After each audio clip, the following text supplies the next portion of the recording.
नमस्कार, मैं मनीष स्वागत करता हूं आपको अपने इस यूट्यूब चैनल पे।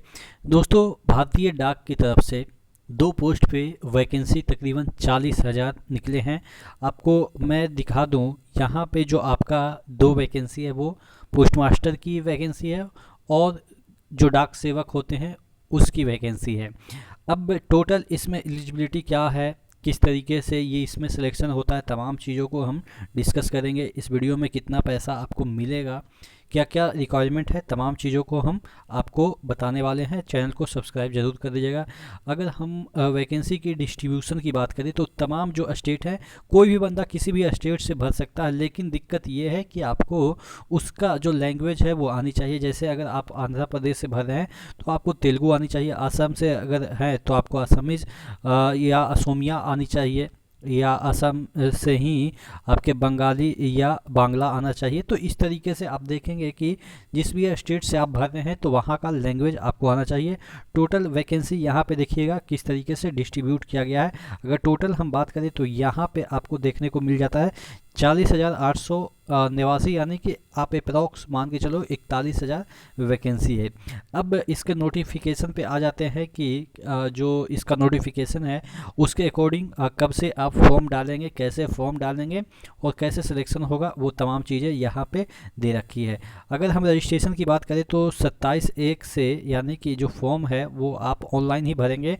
कौन से वेबसाइट पे भरेंगे ये भी आपको दे रखा है। ये वाला जो लिंक है वो मैं आपको अपने टेलीग्राम में दे दूंगा। टेलीग्राम का जो लिंक है वो डिस्क्रिप्शन बॉक्स में दे दूंगा, ठीक है। तो यानी कि ये वाला जो आप देख रहे हैं पीडीएफ वो आपको टेलीग्राम में मिल जाएगा।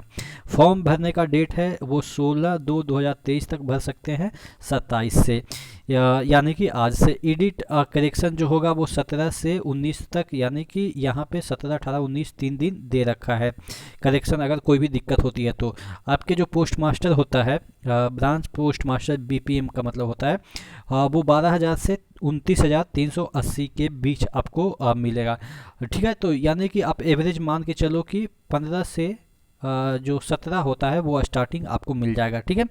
फिर उसके बाद डाक सेवक की जो वैकेंसी है उसमें आपको जो सैलरी है वो आपके 10 से 24,000, यानी कि 24,470, यानी कि 12-13 हज़ार के अराउंड इसमें भी आपको मिल जाएगा, ठीक है। और ये जो फॉर्म भरने का जो लिंक है वो आप देख ही रहे हैं, indiapost.gov.in पे जाके आप इस फॉर्म को भरेंगे। अब यहाँ पे जो चीज़ें दे रखी है कि क्या क्या चीज़ें इसमें दे रखी है वो नीचे जाके आपको। अच्छा, एज रिलैक्सेशन की बात करें, एज जो है वो आपको यहाँ पे 18 से मैक्सिमम जो एज है वो 40 दे रखा है। लेकिन अगर आप SC ST OBC वगैरह से बिलोंग करते हैं तो आपके एज रिलैक्सेशन जिस तरीके से मिलते हैं वो मिलेंगे ही। अदर क्वालिफिकेशन की बात करें तो other qualification knowledge of computer, knowledge of cycling और एडुकेट मीन्स ऑफ लाइवलीहुड, यानी कि आप खुद के कमाने वाले हैं। यानी मतलब कि जो जहाँ भी आपका ड्यूटी लगेगा, ऐसा नहीं है कि आपको इसी पे डिपेंडेंट होना चाहिए। आप अपना खेती बाड़ी या रोज़गार कोई करते हैं। इसमें क्या होता है ना, कि मैं आपको एक बता देता हूँ कि दिन भर में एक चिट्ठी कहीं पे देना होता है, या 2 चिट्ठी या 10 चिट्ठी। तो दिन भर में आज नहीं भी देने गए तो ऐसा करेंगे कि 3 दिन का चिट्ठी एक ही दिन 2 घंटे टहल के दे देंगे। तो इस तरीके का काम होता है। यानी कि टोटल मिला के आप एक महीने में 10 से 5 घंटे आपको काम रहता है। एक महीने की मैं बात कर रहा हूँ, क्योंकि 3 दिन आप काम नहीं करेंगे, चौथे दिन जाके आप दे देंगे तो 1 घंटे में पूरा हो जाएगा। तो उसी तरीके से आप मान के चलो कि 1-1 घंटे 3-3 दिन के बाद कर रहे हैं तो काम कितना दिन आपको करना पड़े, कितना घंटा करना पड़ेगा। तो ये इसीलिए कहा जाता है कि आप इसको फर्स्ट प्रायोरिटी न दें अपने लाइवलीहुड का। लाइवलीहुड का मतलब होता है जीविकोपार्जन के लिए। ये एडुकेट मीन्स ऑफ लाइवलीहुड, यानी कि आपके पास संसाधन हो रहने खाने पीने का, क्योंकि ये ज़्यादा आपको पैसा देगी नहीं, 15,000 के अराउंड देगी, ठीक है। तो ये आप अपने घर के पास भरिएगा, अपने ही स्टेट में भरिएगा, जिससे आपको घर पे ही जॉब मिल जाए। घर पे इन द सेंस कि जहाँ पे आप रहते हैं वहीं पे आपको जॉब मिल जाएगा, ये वाला, ठीक है। तो ये चीज़ें हैं और इसका मतलब वही हुआ कहने का। चलिए, और अगर हम बात कर लेते हैं इसमें जो कैसे अप्लाई करना है वो तो मैं आपको दिखा ही दिया हूँ, सब ऑनलाइन है। अच्छा, इसमें क्या है ना कि आपका सिलेक्शन जो होता है 10th के मार्कशीट पे होता है। मार्कशीट पे जितना नंबर है उसी के अकॉर्डिंग आपका मेरिट बनता है।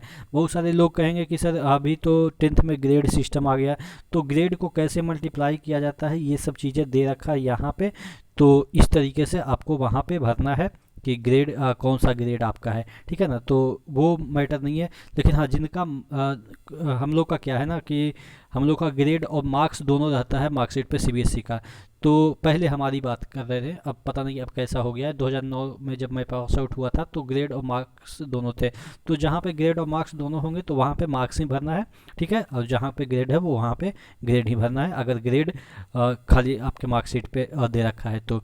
उसके बाद जो भी है यहाँ पे आपको applicant will required to approach the designated engaging authority with in a period of 15 days. जो भी है यहाँ पे आपको ईमेल के थ्रू ही आपसे कन्वर्सेशन किया जाएगा कि जो भी आपका डॉक्यूमेंट वेरिफिकेशन जो भी सिस्टम है वो आपको बताया जाएगा कि आप डॉक्यूमेंट वेरिफिकेशन के लिए यहाँ पे आइए। चलिए यहाँ पे अंडरटेकिंग वगैरह है, ये सब चीज़ें सबके लिए नहीं है। डिक्लेरेशन वगैरह भरना है जब आपके डीबी वगैरह होंगे।